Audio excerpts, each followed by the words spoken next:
शलोम शलोम शलोम। प्रभु यीशु मसीह नासरी के नाम में पवित्र आत्मा के द्वारा अब उस हिस्से को देखेंगे, समझेंगे जो जिसे नज़रअंदाज कर दिया जाता है, बहुत साधारण समझ लिया जाता है। और ये बताकर मैं ये समझाना चाहता हूँ कि पवित्र शास्त्र की प्रत्येक बात या प्रत्येक शब्द जो रखा गया है वो कितना अहमियत रखता है। निश्चित उसमें से मैं सबके लिए नहीं बोल रहा हूँ, हम देते होंगे, पर कितनी गंभीरता से ध्यान देना चाहिए। तो आज हम देखते हैं प्रेरितों के काम 9वें अध्याय में एक घटना जो पौलुस के साथ घट रही है। उसका पूरा चरित्र मालूम है। प्रभु यीशु उससे बात कर रहे हैं, उसे दिख रहे हैं। वो अंधा हो चुका है और उसे वो दिख रहे हैं, क्योंकि उसके छिलके गिरे थे ना, जब देखने लायक हुआ था। और तमाम आसपास के लोग उस शब्द को सुन रहे हैं। पौलुस के साथ कौन लोग थे? जो जा रहे थे दमिश्क को, मसीहों को सताने के लिए, मारने के लिए। पौलुस के मुंह से निकलता है ये शब्द, हमें थोड़ा पढ़ लेना चाहिए बाइबल से। 9:3 से पढ़ता हूँ। परंतु चलते चलते जब वह दमिश्क के निकट पहुंचा तो एकाएक आकाश से उसके चारों ओर ज्योति चमकी और वह भूमि पर गिर पड़ा और यह शब्द सुना, हे शाऊल, तू मुझे क्यों सताता है? उसने कहा, हे प्रभु, तू कौन है? उसके मुंह से निकला ये शब्द, हे प्रभु, तू कौन है? ये कट्टर यहूदी है, फरीसियों का फरीसी, और ये सब चीज़ें लिखा हुआ है ना? तोरा का जानकार, हर चीज़ का जानकार है। उसने कहा, मैं यीशु हूँ जिसे तू सताता है। प्रभु यीशु ने उससे कहा, मैं यीशु हूँ जिसे तू सताता है। ये बातें सिर्फ पौलुस नहीं सुन रहा था, बाइबल में लिखा है उसके आसपास थे वो तमाम रोमी, यहूदी, सब सुन रहे थे। एक भीड़ इकट्ठा होती है, उस पर क्या प्रभाव होता है, इस बात को देखिए। आगे जाएंगे हम, पर सताना को समझे हम। हिब्रू में वैसे इसे रदाफ कहा गया है, जिसका मतलब होता है उत्पीड़न भी। सताना मतलब उत्पीड़न करना और लगातार पीछा करना। जो सताने वाला होता है वो 24 घंटे पीछा करता है सताने के लिए। किसी भी, हम अपने परिवार में देख सकते हैं, रिश्तेदारी में देख सकते हैं, हमने कभी ना कभी किसी को तो सताया ही है। तंग आना, सताना, उत्पीड़न करना, हाँ, एक हद तक कई सीमा पार कर जाते हैं, पर सताना तो जानते हैं। और मसीहों को ये रडाफ को जान लेना इसलिए ज़रूरी है कि हम प्रभु यीशु के साथ यही तो नहीं कर रहे, क्योंकि प्रभु यीशु के लोगों को सताना प्रभु को सताना है। प्रभु यीशु ने कहा, जो तुम ये नंगे भूखों के लिए करते हो, मेरे लिए करते हो। बहुत साफ है कि आपका व्यवहार विश्वासियों के लिए क्या है और तमाम विश्वासियों का एक दूसरे के लिए अपने परिवार में क्या है, भाई बहन का, माँ बाप का, पति पत्नी का, रिश्तेदारों का। और उसके बाद अगर हम सोचें, हमारी इच्छाएं पूरी हो, हम यीशु को मान रहे हैं, तो ये सताना शब्द आज आप समझ रहे होंगे कितनी बड़ी कील है, कितना बड़ी रुकावट है। उसके बाद क्या हुआ? बहुत खूबसूरत बातें हैं इसमें। जहाँ उसे रखा गया, जहाँ वो 3 दिन से भूखा प्यासा, और हम हनन्याह का पढ़ते हैं, वो आता है उसके पास, पर प्रभु दर्शन देके उसे बताते हैं कि जा उस जगह पर, और नाम लिया जाता है वो गली का, सीधी गली, सीधा मार्ग। बाइबल में सकरा मार्ग, चौड़ा मार्ग का है ना। मती में अगर हम देखेंगे, ये 7 में तो पाया जाता है ना।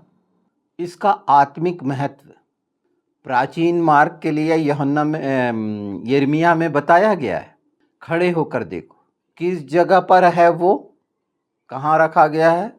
जो जगह सीधी कहलाती, हिब्रू में हा या शार बोलते हैं।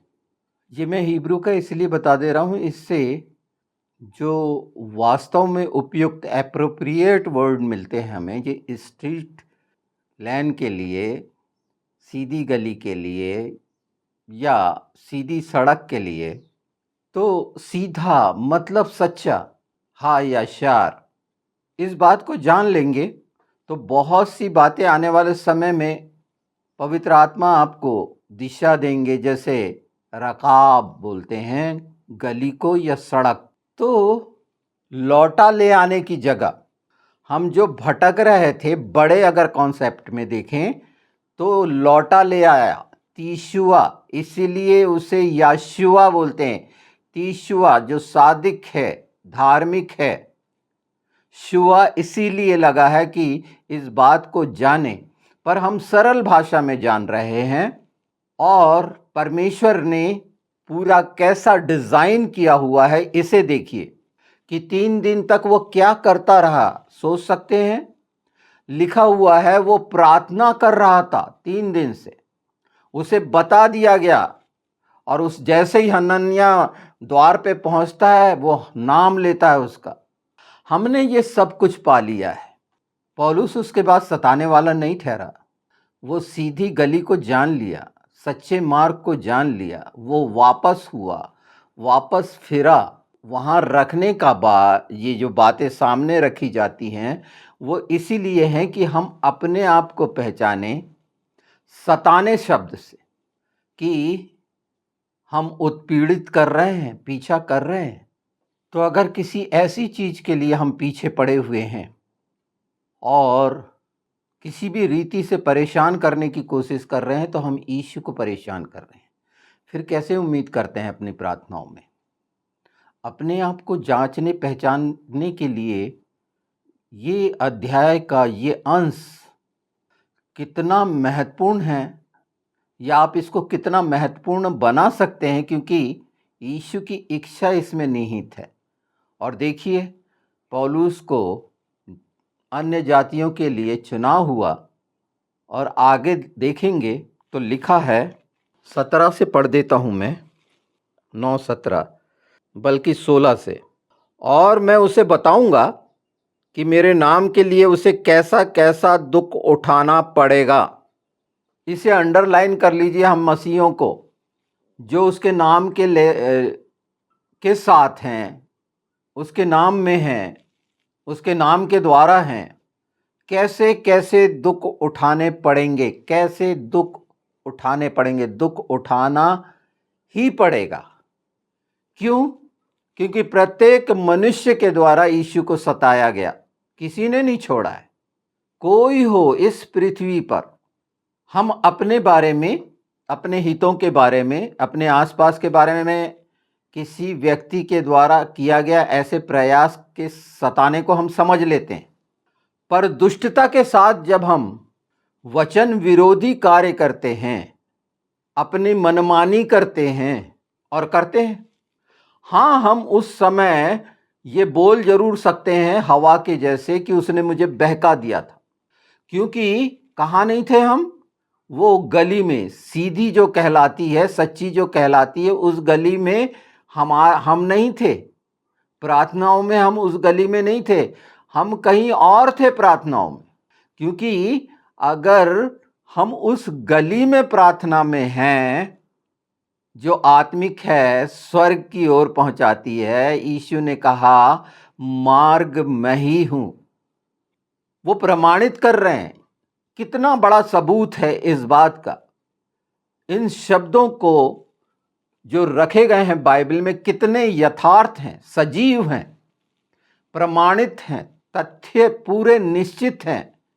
तो जो नहीं है वहां पर, वो प्रार्थना कर रहा है, अगर वो सीधी की गली में नहीं है, तो वो हिस्से जो यीशु ने रखे उसके छुटकारे के लिए, उसके अंधेपन को खत्म करने के लिए, क्योंकि दिखना बंद हो गया था।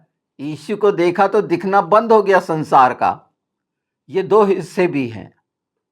हम जो यीशु को देखने की इच्छा करते हैं, और गवाही देने वाले भी बहुत होते हैं, कई विचारों के द्वारा, कई सपनों के द्वारा इन बातों को प्रकट करते हैं, पर यथार्थ इस बात का जान लें तो घटना क्या हुई? क्यों तू मुझे दुख देता है, सताता है, उत्पीड़न करता है, पीछा करता है मेरा हर समय? तब हनन्याह उठकर 17 से उस घर में गया और उस पर अपना हाथ रखकर कहा, हे भाई साउल, प्रभु अर्थात यीशु जो उस मार्ग में जिससे तू आया तुझे दिखाई दिया था, उसी ने मुझे भेजा है कि तू फिर से दृष्टि पाए और पवित्र आत्मा से परिपूर्ण हो जाए। और तुरंत उसकी आंखों से छिलके से गिरे और वह देखने लगा और उठकर बपतिस्मा लिया, फिर भोजन करके बल पाया। ये कितना छोटा सा लगता है ये अंश। परमेश्वर ने पवित्र आत्मा के द्वारा ये सब चीज़ें हमारे लिए कर दी। हमने बपतिस्मा पा लिया, पवित्र आत्मा के द्वारा हम जीवित जो मरापन था उससे छुटकारा पा लिए और मुड़ गए, फिर गए। हर जगह फिरना, हम जिस जगह हैं वहाँ फिराया जाएगा। अगर हम सीधी की गली में हैं तभी तो फिरेंगे, नहीं तो हम उन अगर बाजारू गलियों में हैं और वहाँ प्रार्थना कर रहे हैं जैसे लिखा गया है चौराहे पे दिखावा करने वाले, तो स्थिति आप समझ सकते हैं।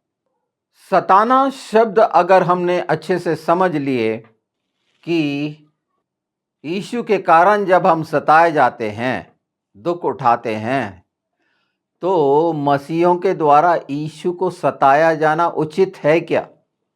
हम दूसरों का सताया जाना मान लेते हैं, और अगर कोई मनुष्य मसीह कहलाता है और यीशु को सता रहा है किसी भी रीति से अपनी लालसा और कामना के लिए, तो कितना हास्यास्पद है और कितना विदारक है। प्रभु यीशु के लोगों को कहीं से भी ये शोभा नहीं देता जो बोलते हैं कि हम यीशु से प्रेम रखते हैं या करते हैं। उनके दैनिक क्रियाओं से जो रहते हैं दिनचर्या, उसमें वो अपना आकलन कर लें। किसी मसीह को तो नहीं सता रहे, उसका उत्पीड़न तो नहीं कर रहे, उससे बेगारी तो नहीं करवा रहे, उसको परेशान तो नहीं कर रहे। हम सब मसीहों को परमेश्वर ने अपने अपने काम, अपनी अपनी जगह दी है, और जैसा हम चाहते हैं कि हम आदर पाएं तो हमें वैसा ही काम अपने सामने वाले के साथ करना चाहिए। ये बहुत सारा सबक देता है, पर सताना एक ऐसा हिस्सा है, एक कोड है, एक मवाद है जो मनुष्य के जीवन में अगर है और वो खासकर जो मसीह का विरोधी है, तो देख लीजिए कि कितनी बड़ी फूट है। वहाँ अंधापन रहेगा, वहाँ ऐसी व्यवस्था नहीं रहेगी। परमेश्वर के वचन की सच्चाई के बाद भी उसने मन नहीं फिराया। 30वां वो नहीं फिरा, वो पलटा नहीं। इन सब बहुत बड़ी बड़ी गवाहियों के बाद भी अनुग्रह से गिर गया। कितना घिनौना है ये। एक इसके बाद कहीं कुछ नहीं है। एक सच को जानने के बाद इतना बड़ा एक एहसान हुआ एक मनुष्य पर, और अगर वो गर्व से भरा हुआ घमंडी बनकर सिर्फ बपतिस्मा पाने से उद्धार हो गया सोच लिया, तो वो गलत शिक्षा है। पवित्र आत्मा निश्चित आपके द्वारा हमेशा तैयार हैं कि सीधी की गली में आप बैठकर प्रार्थना करें, संसार से हटकर, तो परमेश्वर उपाय करेगा। उनका कोई उल्लेख नहीं पाया जाता। अकेले तो नहीं जा रहा था ना पौलुस। जब सताने जा रहा होगा अथॉरिटी के साथ, तो पूरी अथॉरिटी होगी ना, और वो सब ने सुना वो आवाज, घबरा गए, अवाक रह गए थे ना। साथ में लिखा है जितने थे सब अवाक रह गए वो शब्द सुन के। साफ साफ सुना। गिरा सिर्फ पौलुस, और वो जो सुनने वाले थे, जैसे 10 कोड़ियों का विवरण है, 9 कहा गए प्रभु यीशु ने पूछा था ठीक होने के बाद। आज मसीह में हर तरह से लाभ लेने वाले यीशु के नाम से 9 कहाँ हैं पता नहीं, और वो जो 9 हैं वो बच जाएं, सताना छोड़ें, क्योंकि बहुत कम का प्रवेश है, क्योंकि कठिन है, जब समय था हम पर ये प्रकाश चमक रहा है, ये वचन का प्रकाश चमक रहा है और हम चाहते हैं कि देखने वाले बने, छिलके गिरें, तो सीधी की गली में रहना पड़ेगा और सताना शब्द गांठ बांध लें कि पीछा करना है हमेशा। और मसीहों को सताने के नतीजे हम संसार में देख रहे हैं और बड़े बड़े तरीके देख रहे हैं। जो शैतान के लोग जितने लीडरान हैं सब कैसे नेस्त नाबूद होते जा रहे हैं। बाइबल को गलत बताने वाले, उनका अंजाम कितना बुरा हो रहा है, कितने लज्जित हो रहे हैं बेशर्म शैतान। कितना समय लगा, प्रभु ने ये बात आत्मा में रखाई और ये घटना 1 साल के अंदर कैसे ये नेस्त नाबूद होते जा रहे हैं। फारस के लिए, जो ईरान के लिए लिखा गया, वही हस्र होना है। अगर मुसलमान सचेत ना हो, उनकी आंख के छिलके ना गिरें इस बात से और गलत ठहराते रहें वचन को, तो देख लीजिए संसार अच्छे से जान रहा है कि इसकी शिक्षा कितनी गंदी शिक्षा है जो उनको भली लगती है। मुसलमानों ने स्वीकार कर लिया, उनका स्वभाव है ये, वो शिक्षा है ऐसी। रोना पीटना कर रहे हैं, शहीद बताते हैं शैतानों को। और वो 12 तारे वाला यूएन आप सुन ही रहे होंगे कि कैसा है, 124 देश विरोधी बन के। और इज़राइल देखिए वो सच्चाई की परमेश्वर कैसा लड़ता है। लोगों को नहीं मालूम कि वचन की सच्चाई पूरी होनी है और ये खदेड़े और नाश कर दिए जाएंगे। वो बुद्धि और प्रवीणता दी गई है, इस बात से भी सचेत नहीं होते। ये हमारा एक दूसरा पहलू है जिसमें संसार में होते हुए हम अपनी आंखों से देख रहे हैं कि इज़राइल क्या क्या कर रहा है, प्रभु के लोग क्या क्या कर रहे हैं, ये फिजिकली देख रहे हैं आप।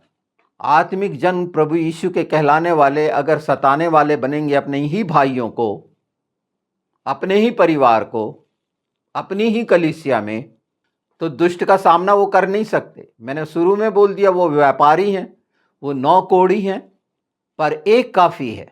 पवित्र शास्त्र में वचन हैं जो सच्चाई को प्रकट करते हैं, तो ये एक छोटा सा हिस्सा है। तो बचें, जिसने प्रभु यीशु का स्वीकार किया है उसका आदर करें, चाहे वो किसी भी परिस्थिति में हो। लाजर के घावों को कुत्ते चाटते थे, कोई नहीं था उसका सहारा, अब्राहम की गोद में रहा। इन सामने पूरा आपके दृश्य है। लगातार पवित्र आत्मा इस बात पर मुझसे कहलाते रहे हैं और प्रार्थना में मैंने ये तमाम जितने प्रतिनिधि बनते हैं शैतान तमाम देशों के, और वो सारे संसार में जो कट्टर विरोधी हैं प्रभु यीशु के, मसीहत के, उनके लिए रख दिया है। वो निचोड़े जा रहे हैं और नंगे हो रहे हैं। उनकी बदमाशियां, उनके झूठ, उनके फरेब, देश को लूटने वाले जैसा जैसा कर रहे हैं, ये सब सामने बहुत अच्छा आ रहा है। आज देख लीजिए कि इज़राइल भी उस श्राप और आशीष और उस पर्वत की बात कर रहा है जो आपने सुनी थी। ये ऐसे ही नहीं हो रहा है। ये बात जो रखी गई है, इसके पहले आपने, हो सकता है कि आंसुओं के बारे में पहली बार जानेंगे, समझेंगे। बहुत सी बातें जो कहलाई जा रही हैं, ये सुसमाचार प्रचार की, जिसमें तमाम घोषणाएं हैं, भविष्यवाणी है। ये अलग से निकाली हुई नहीं, क्योंकि ये शब्द अपने आप में सामर्थी है पवित्र आत्मा के साथ, और वो घटित होगा क्योंकि ये पूरी रीति से मन, प्राण, आत्मा, बुद्धि की सारी शक्ति जो पवित्र आत्मा के द्वारा है और ये आत्मा के द्वारा कहलाया जा रहा है। और आखिरी में मैं ये चाहता हूँ, जो मैं बाद में बताने वाला था, कि अब हमारे थोड़े से अनंत जीवन सत्य प्रकाश के जो सब्सक्राइबर्स हैं, उनके लिए मैं दे रहा हूँ कि अब पवित्र आत्मा के साथ ये सारे कार्य हम कर रहे हैं।